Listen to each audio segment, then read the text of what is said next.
there was a person who was moving very, very fast, and she kept checking in with Daddy, and whatever instruction Daddy gave her, she would follow.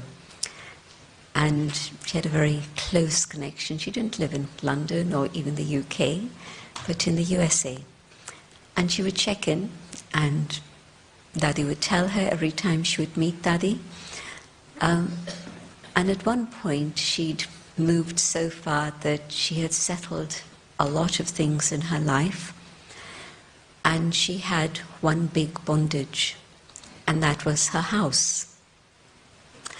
And when I'd gone to that city in the US for service, she'd asked me to visit her house, and it was amazing. It was huge. And I said to her, "Who lives here with you?" And she says, "Me and Baba." I said, "Baba doesn't occupy any space." But, I mean, just the reception area when you open the door, it was really a villa, it was huge. And so at that point, she'd just been in Gyan a few months, so I just asked her that question, and I didn't say anything more to her. But about 2 years later, she'd come to the point where she'd realized that this house was a bondage. And again, she came to Daddy and said, "Would it be a good idea if I were to sell this house?" And Daddy said yes. It didn't take long to get that answer. So she tried selling the property, and it wasn't selling.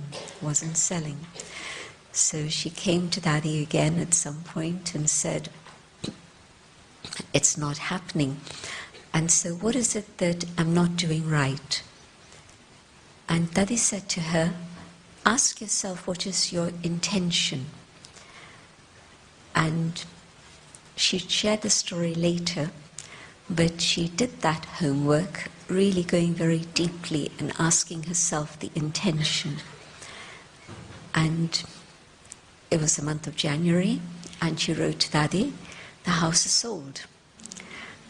And afterwards she shared that it's illogical. Houses don't sell in the east coast of US during winter time when there's snow. People are not in the mood for buying property. And yet it was at that time, it was January, and a house got sold. And she said, "I look at it afterwards and I understand what had happened.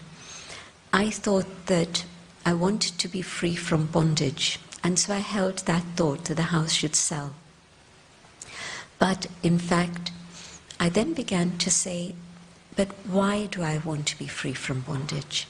What's going to be possible for me if I do sell this?"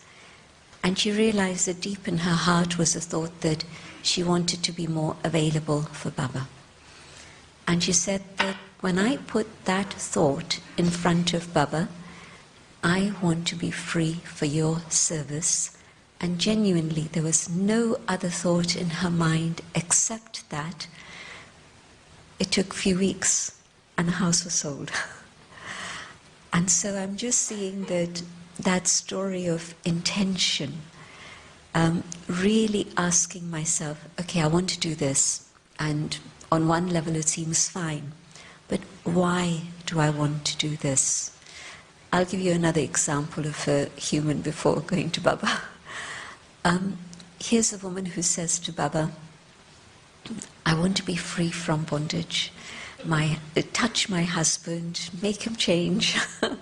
Must have been the story of some of you, not all of you by any means, but some of you sitting here in this gathering.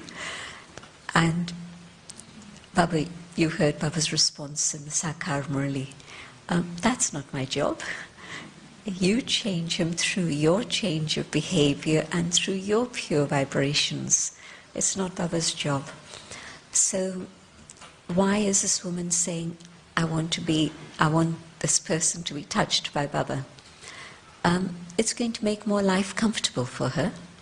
It's definitely going to be easier for her to manage to come to class and do service and whatever.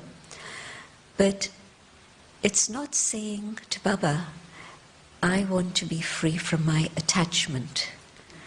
I want to be able to do your service, whatever situation it is I'm in. It's very different. And so, where is it that intention really works? When the intention is just one, my connection with one and nothing else, that intention actually works.